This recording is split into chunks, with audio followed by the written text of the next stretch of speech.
Imagine if you could increase your investment returns without increasing your risk. You could do it with very little effort and no cost. Hello, my name is Rob Berger. I'm the founder of DoughRoller.net and the host of this podcast. And today I'm going to show you how you can do just that in response to a listener's question. The first question, I might add, that is coming to you via audio. Welcome to the DoughRoller Podcast, where the best thing money can buy is financial freedom.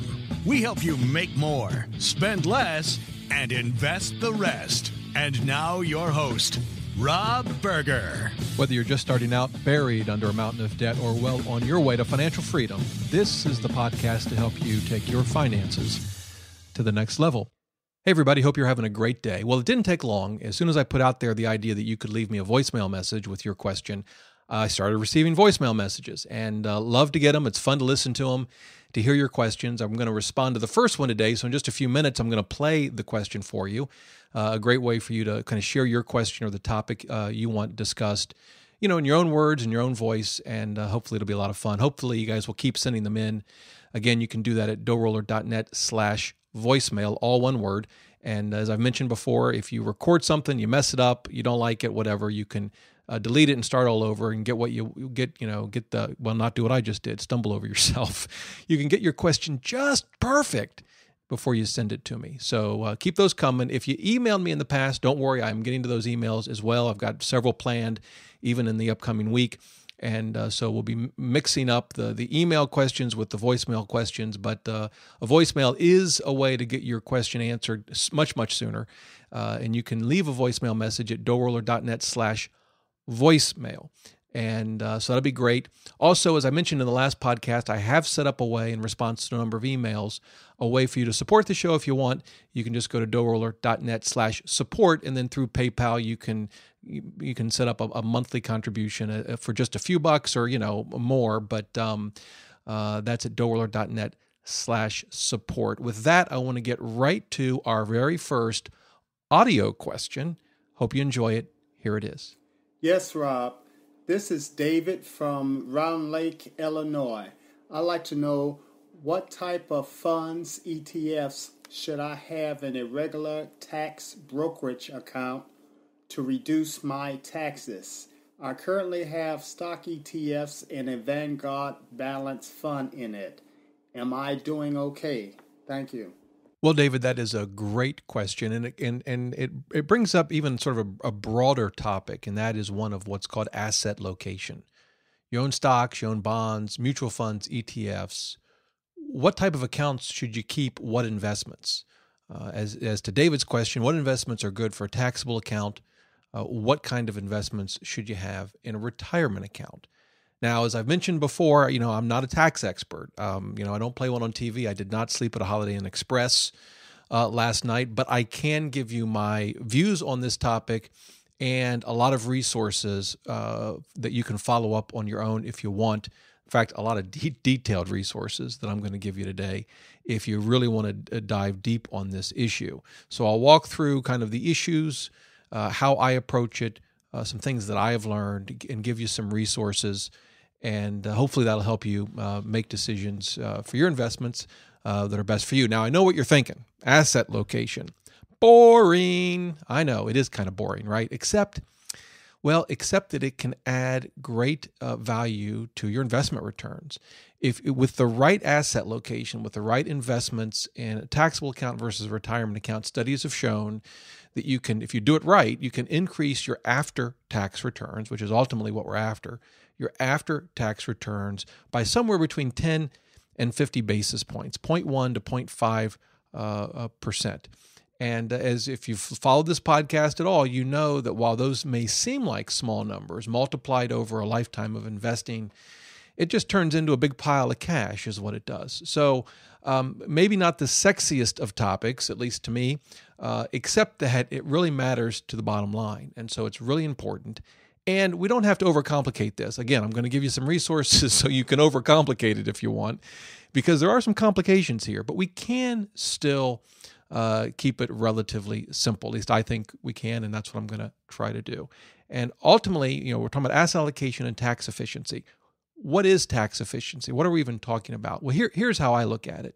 Tax efficiency is the amount of taxable income generated each year from your investments while you still own the investments, right? We all know that, at least in a taxable account, if we sell an investment, if we sell a stock, a bond, a mutual fund, an ETF, that may trigger either gains if the asset's gone up in value since you bought it, or losses if maybe it's gone down in value. But what we're looking at is, while we're holding these investments through the years, what kind of taxable income are they throwing off? Not when we sell, let's say in retirement, for example, to live off, but while we're holding this money, what kind of taxable income are they going to generate? And given that, which ones should we shelter from paying taxes on during that accumulation phase by putting them in retirement accounts? That's sort of what's at stake. And let's kind of walk through, to get a better sense of this, some examples. So let's take an individual stock. When you buy an individual stock, you will pay no capital gains until you sell, right? You could hold the stock for 100 years. You won't pay capital gains until you sell. Now, if the stock pays a dividend, then you will potentially pay taxes on the dividends that you receive each year. If the stock doesn't pay a dividend, then you could hold that stock for as long as you wanted to and not pay any taxes along the way until you sold. Now, one example of that is Berkshire Hathaway. Warren Buffett is famous for not paying a dividend. I've owned that stock now for a number of years. It's built up a significant amount of unrealized gains. I've never paid a penny in taxes because there's no dividends each year. When I sell, I will, of course, have to pay taxes. Maybe I'll hold it the rest of my life if I end up holding it when I get hit by that proverbial truck. And let's say my children inherit it. They actually can get a stepped-up basis based on the current value of the stock when I die, but that's a whole other topic. The point is, with individual stocks, you have complete control over the capital gains that you might have to pay based on when you sell. If it's a dividend-paying stock, you will have that taxable income each year based on the dividends that stock pays out. So, for example, I own IBM. I own Apple, which just released its earnings and increased its dividend by 11%. There's a good example. I own those in taxable accounts, so that is taxable income for me each year. Now, I get favorable tax treatment because it's qualified dividends, so I don't have to pay ordinary income tax, capital gains tax, but I still have to pay taxes on those dividends. That's how a stock works. With a bond, it's almost identical. You're going to pay taxes on the interest, right, that the bond pays out every year if it does. You'll pay taxes on that interest, usually as ordinary income. If you sell the bond, you might sell the bond at a premium. Just like you can sell stock for more than you paid for it, you can sell a bond for more than you paid for it. That typically happens when, after you've bought the bond, the prevailing interest rates for a similar bond have gone down. You've got this nice fancy bond at a higher rate than what people can get in the market currently, so people are willing to pay a premium. And so if you were to sell that bond for a premium, you could have some capital gains. Again, maybe interest rates go up and you sell the bond at a loss. You could have a loss. But in that sense, we don't think of bonds so much in terms of capital gains. We almost think of them more as, you buy a bond, you just hold it till it matures, you get your money back, and along the way you get interest, and that's certainly true. You could almost think of a stock as a bond with the maturity date of infinity, right? But another topic. Anyway, bonds kind of work similar to stocks in that regard, but the key is, when you buy an individual bond or an individual stock, you have complete control over when capital gains get triggered based on when you sell. But you don't have control over the dividends and the interest. If you buy a dividend-paying stock, it's going to pay dividends each year. If you buy one, Berkshire Hathaway could start paying a dividend someday. I think it will, and I'll have to pay taxes when it does. Same with a bond. You'll be paying taxes on the interest. Where things get interesting are with mutual funds and ETFs, because you don't have as much control. When you invest in a mutual fund or an ETF, you give up some of the control on the capital gains. And let me explain. A mutual fund, inside that fund, the manager, whether it's an index fund and they're buying and selling based on simply tracking an index, or it's an actively managed fund and really smart people are hopefully working hard to make the best investments that they can. They're buying and selling inside that mutual fund. And that can result in capital gains for you or for me, even if I don't sell any shares of the mutual fund. Any capital gains that get generated from the buying and selling inside that fund eventually get distributed down to you and I as the shareholders. So you could even have a mutual fund where, one, you don't sell at all during the say, a given year, and it goes down in value, and you can still get hit with capital gains. Isn't that fun? The other way that mutual funds can, of course, result in taxable income is dividends, just like an individual stock. The companies that the mutual fund owns, if they declare dividends, that eventually gets brought down to the shareholders. And so for a typical mutual fund, you can have both capital gains while you're holding shares of that fund. You will, of course, have dividends if the companies that the fund owns declare dividends. And then, of course, down the road, if you sell shares of the mutual fund, that would trigger capital gains or possibly a loss as well. One other asset class that I'll mention separately are REITs, real estate investment trusts. They generate a lot of taxable income each year because in order to maintain their favorable tax treatment, they have to pay out 90% of their income each year to the shareholders, and that gets taxed as ordinary income. So REITs are kind of a double whammy. They generate a lot of taxable income every year, and it gets taxed as ordinary income. So I want to kind of walk through those examples to give you an idea of sort of the issues at play when we think about asset location, tax efficiency, and trying to address David's question, what kind of investments are good or bad inside of a taxable account. Now, I'm going to give you my approach, but before I do that, we got to cover a couple of things. The first is keep in mind what we control and what we don't control. As I went through those different examples of investments, there's a lot we control and there's a lot we don't control. Obviously, we control what we invest in. We decide, what stocks, bonds, mutual funds we want to invest in. And as really the topic of today's show, we decide where we're going to invest it, right? Taxable account, retirement account, and whatnot. But the real key is that when it comes to tax efficiency, where you really have control is when you buy and when you sell. And what I mean by that is if I'm going to buy a stock, if I'm going to invest in a company in a taxable account, the time to be thinking about the tax consequences are not after I've bought it. Sure, you should think about it then too, but I want to think about it when I buy it. I want to understand, is this a dividend-paying stock?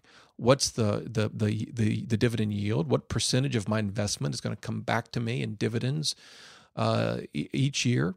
And what are the tax consequences of that going to be? I mean, there's a huge advantage for me in my Berkshire investment because I don't pay taxes. I mean, that's worth X number of basis points every year because I don't have to pay taxes on that investment like I do, frankly, all of my other individual stocks, which all happen to pay dividends. It doesn't make dividends bad, of course, but it's something to consider when you're investing. It's absolutely the case with mutual funds and understanding a given mutual fund.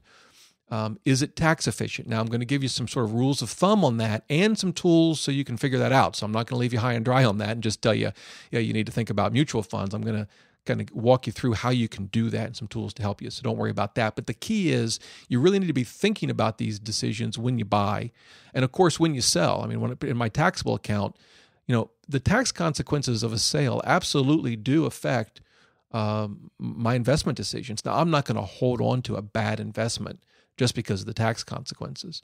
But over time, you get so much gains. Gains are good. I'm not complaining about the gains. We all like our investments to go up, but they almost lock you in. You almost feel like it's the golden handcuffs. You can't get out of the investment. Not that you necessarily want to, but boy, when you do, you're going to get walloped with taxes. So you really want to be thinking about this thing. You really want to be thinking about the tax consequences all the time, but you really have control of it when you're buying and when you're selling. And so, when you're buying an investment, investing in something, it's not just about whether you think it's a good investment. Think about the tax consequences. Now, we want to also think about the types of accounts we hold them in. We talk so much about taxable versus retirement. But as you'll see in a minute, it's important really to think of your account types in three buckets, not two. There's taxable, That was the account that David asked about in his question. There's what I would call traditional retirement accounts, meaning before tax accounts, your traditional 401k, your deductible IRA, those types of retirement accounts where you get a tax break when you make the contribution.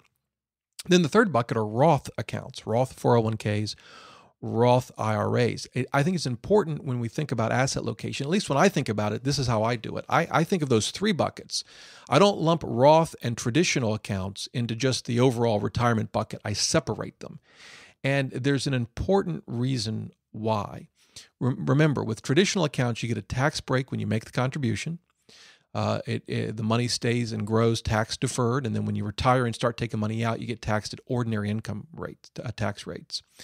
With a Roth, you've already paid taxes on the money you invest, but once it goes in the Roth, it grows tax-free, which is just a wonderful experience. So it grows tax-free. You can have a mountain of money inside a Roth, and when you come to take it out in retirement, you don't pay anything in taxes. You say, well, okay, that's fine, Rob. I got that. I know Roth versus traditional. Quit wasting my time. What's the point? Okay, well, man, you guys are in a mood today. The point is that I want investments in a Roth that are going to grow the most. In a perfect world, we'd put all our money all our retirement money in a Roth. Wouldn't it be great if you just magically move it all into a Roth?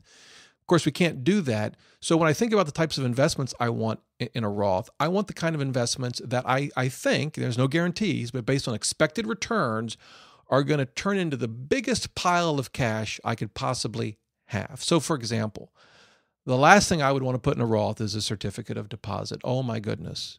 Yes, certificates of deposit churn out interest every year that's taxable, but they do it at 1%, 2%, 3% maybe, right?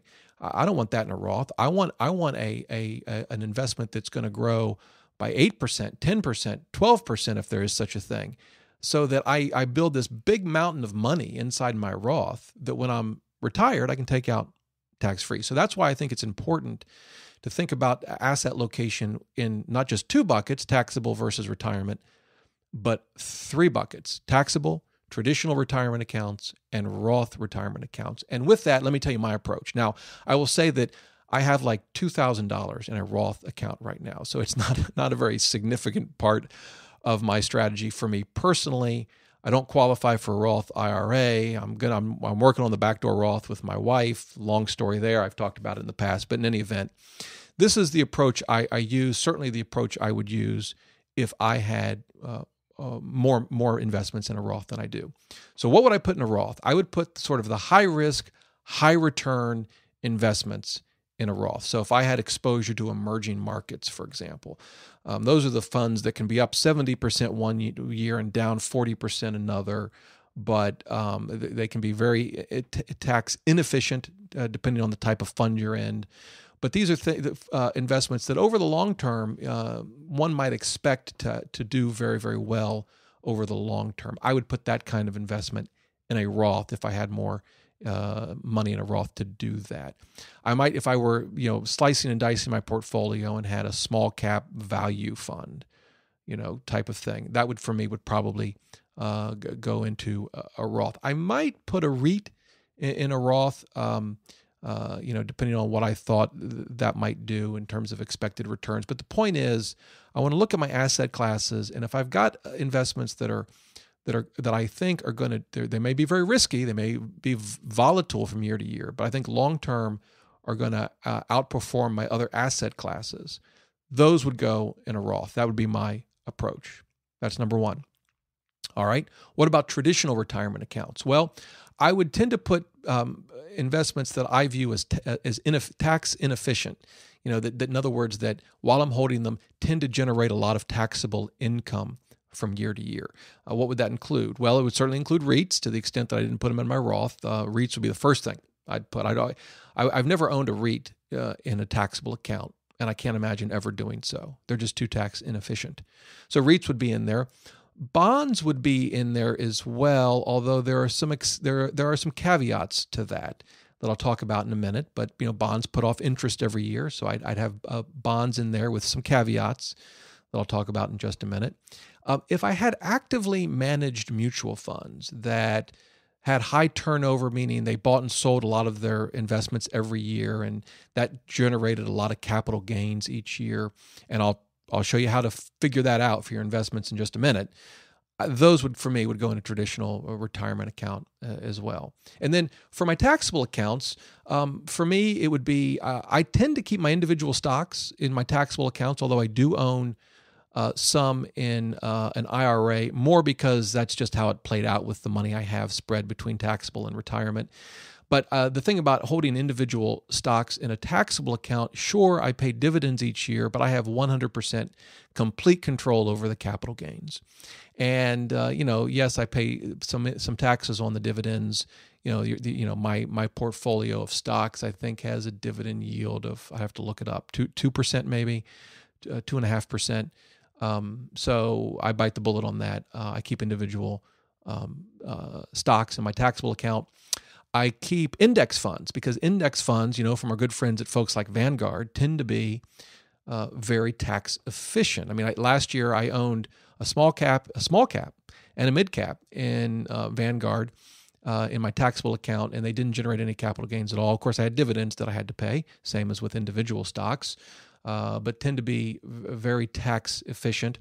I also own and would own some kinds of bond funds in a taxable account. The first would be a municipal bond fund. In fact, a municipal bond fund has no place in a retirement account. Municipal bond funds, the interest paid, not the capital gains, but the interest paid on a muni fund is not subject to federal income tax. So it makes it a very tax efficient investment. And to get the benefit of that, I actually wanted in a taxable account because when you invest in a municipal bond fund, you're comparing after-tax returns with other bond funds that would be taxed at the federal rate to see which one has the better after-tax return. That will depend in part on your tax rate, right? Those in higher tax brackets benefit more from something like a municipal bond fund, but that's going to be in a taxable account. The other one, and this is actually something that I started to develop this idea in part preparing for this show. I've read a number of articles that say you should hold short-term bond funds in a taxable account, not a traditional or Roth retirement account. Why? The theory is this. Yes, they are technically tax inefficient in that they throw off interest every year that's taxable. But here's the thing. They don't throw off much, right? Particularly in today's interest rate environment, a short-term bond fund is paying next to nothing. It's like almost holding a low yield savings account, which you tend to have in taxable accounts. So yes, it may technically be thought of as not very tax efficient, but you also have to look at its return. And right now its returns are miserable. Its yields are awful. And so if you do want to own a short-term bond fund, many are saying, and I think this makes sense, it's perfectly fine to hold it in a taxable account. Now again, that doesn't mean that necessarily holding it in a retirement account is some huge gross blunder. But the real point is you have to look at two things, not just whether an investment is tax efficient or not, but its expected returns as well, because even a tax inefficient investment with very low expected returns isn't going to generate a lot of taxable income, right? So that's sort of my approach, and I tend to keep it simple like that. Of course, in my case, I don't really have any Roth accounts at the moment, or none to speak of. So for me, it's just a question of traditional versus taxable.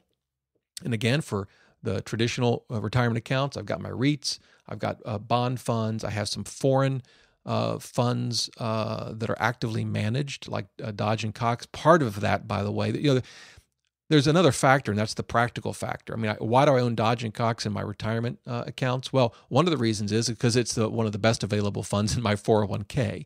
So there's always sort of those practical considerations that go into this as well. But that's the kind of thing that I own in my taxable accounts. I do own some individual stocks because I own them inside a SEP IRA, and that's just where the money is. And so, there you go.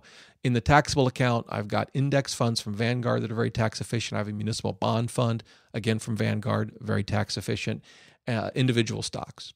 And then I guess, I have savings accounts too. We tend to forget about those when we talk about investing, but those are taxable accounts, and yeah, they're not earning much by the way of interest. I have them in high yield accounts. I have an Ally Bank account and a Capital One 360.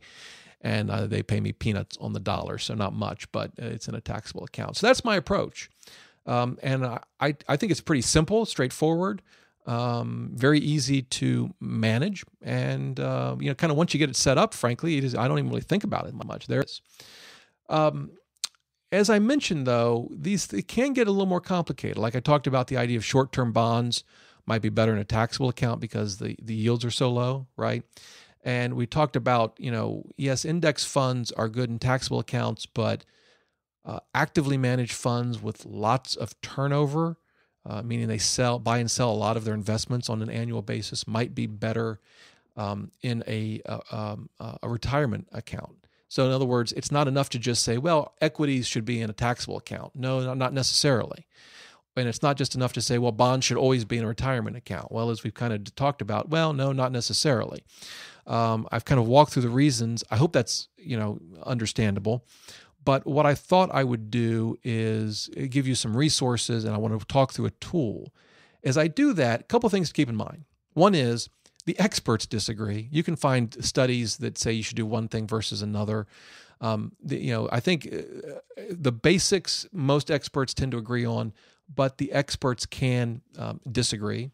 The second thing is, particularly for larger investment portfolios, there could be some estate planning considerations that go into this. Like I said, if you own stocks in a taxable account and you, when you die and say your children inherit them, they can get a stepped up basis, which can be very valuable, which could counsel towards holding certain investments in a taxable account. Now, obviously, you've got to talk to a trust and estates attorney to get information on that and get guidance. I can't help you at all.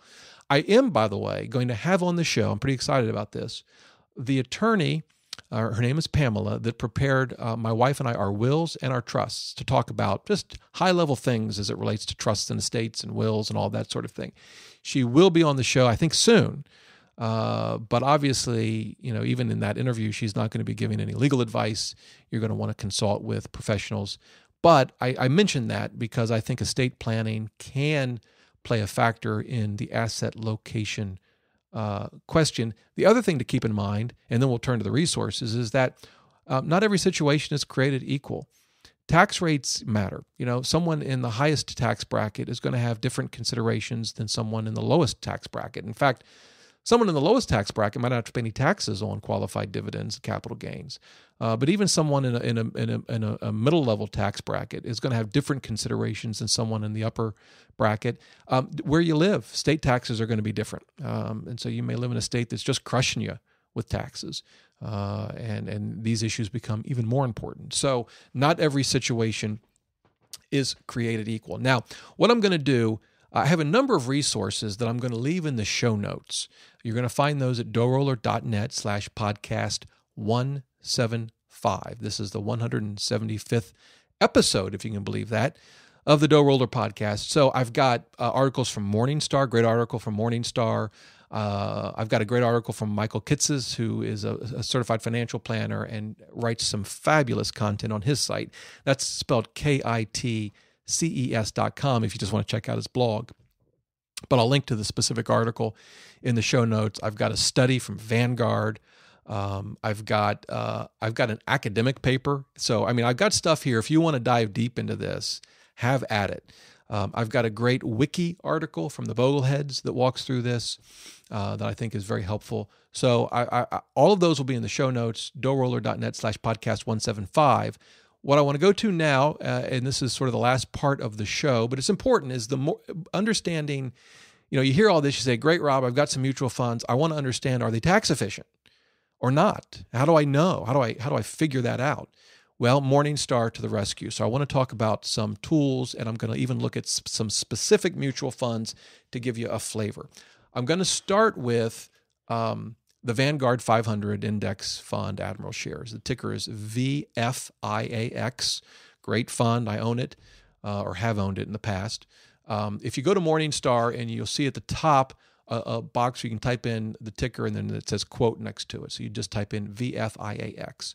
If you do that, you'll come to some information that can be extremely helpful in understanding the tax implications of a mutual fund or an ETF. The first thing you'll see when you go there is their sort of quote page that just gives you some high-level information about the fund, whether there's a sales charge. There's not, of course. This is Vanguard. How many assets the fund has, in this case, a little over $200 billion with a B.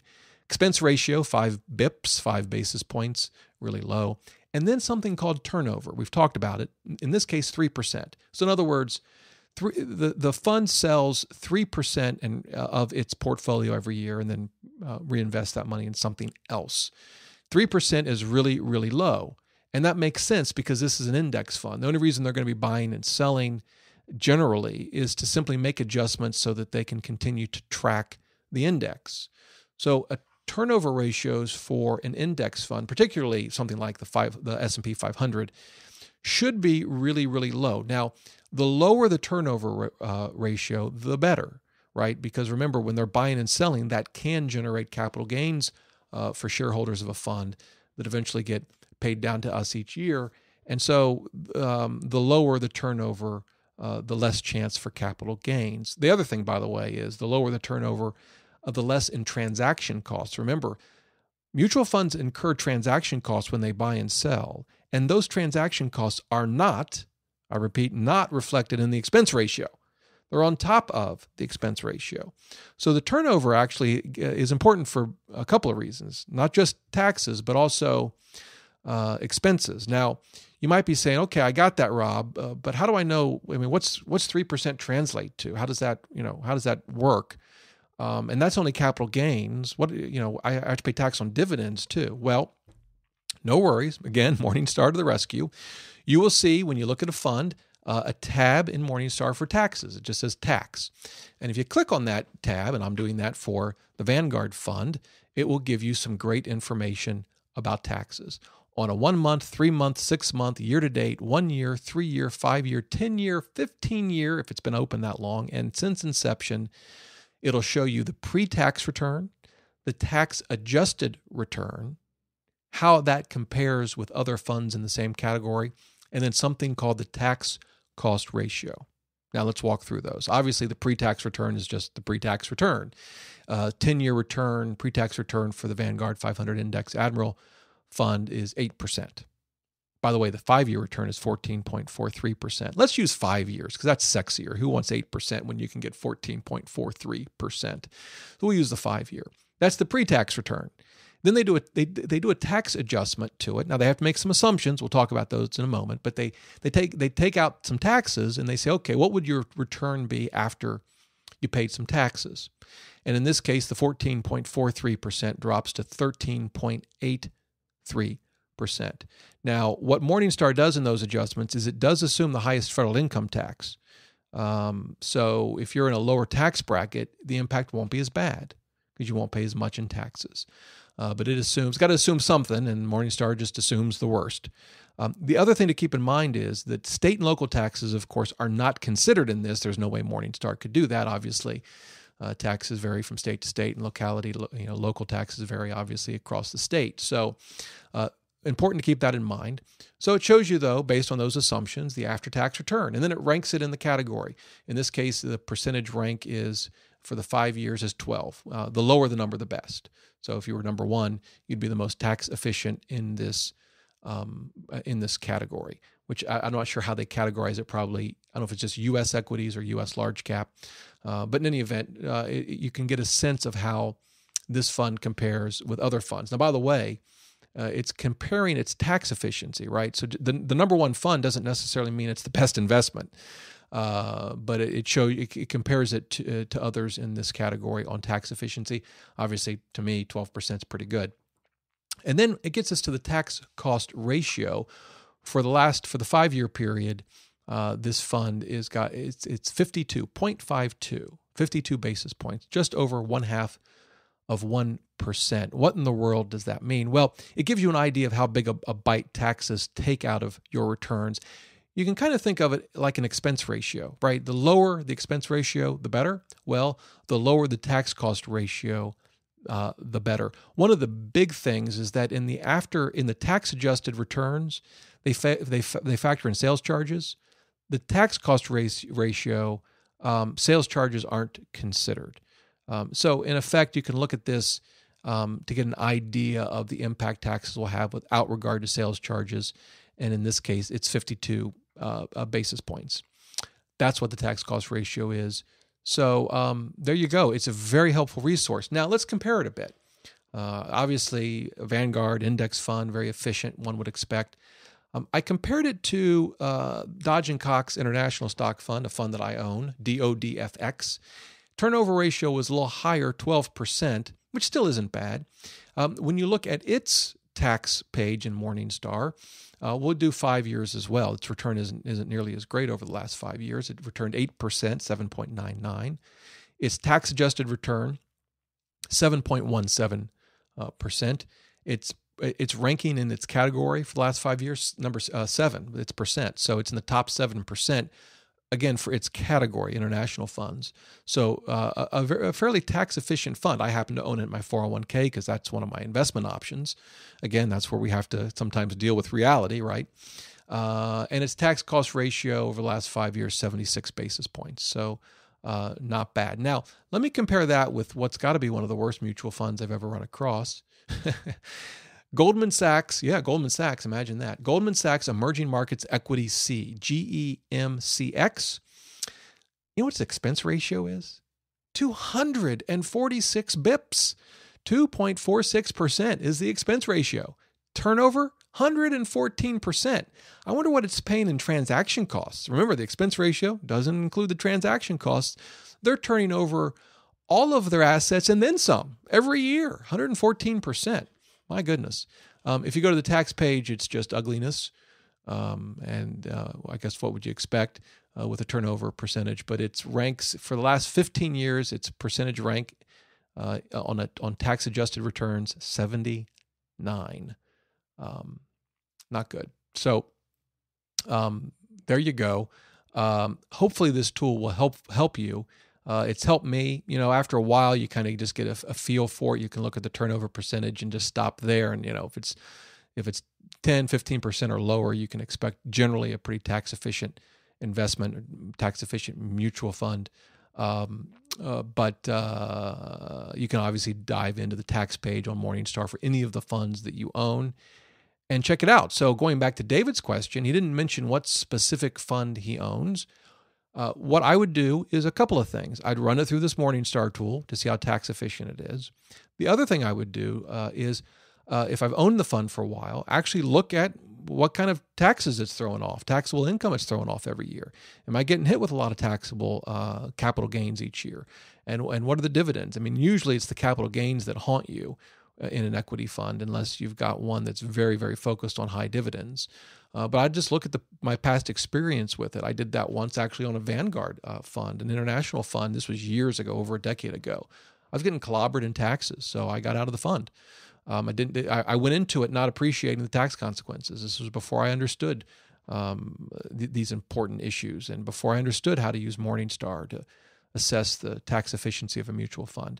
But that's what I would do if I were in David's position. I'd run the fund through Morningstar's tools, and I would look at my history with the investment and what kind of taxable income it's throwing off every year. Well, I hope you've made it all the way with me through this episode. Again, not the sexiest of topics, but man, it's important. And the great thing is, it's really, we can make it more complicated than it is. It's really not that complicated. I think you can get most of the benefit of asset location by following some of the higher level rules of thumb. At least that's been my approach. But again, I will have some of these great articles in the show notes, DoughRoller.net/podcast 175, which you can check out. Now, remember, as I've told you, this podcast is for information and educational purposes only. I am not your financial advisor. I am not a certified financial planner. I'm certainly not your tax advisor, for goodness sake. That's the last thing you want, trust me. But I do work hard to provide information that's useful for you, helpful, maybe even interesting now and again, and hopefully accurate. However, if I've missed something, if I've messed something up, if I've said something stupid, if I've been an idiot, you know the drill. Shoot me an email, dr@doughroller.net. You can shoot me an email with questions, topics, or, of course, leave me a voicemail message, doughroller.net/voicemail. Hey, hope you have a wonderful day. Until next time, remember, the best thing money can buy is financial freedom.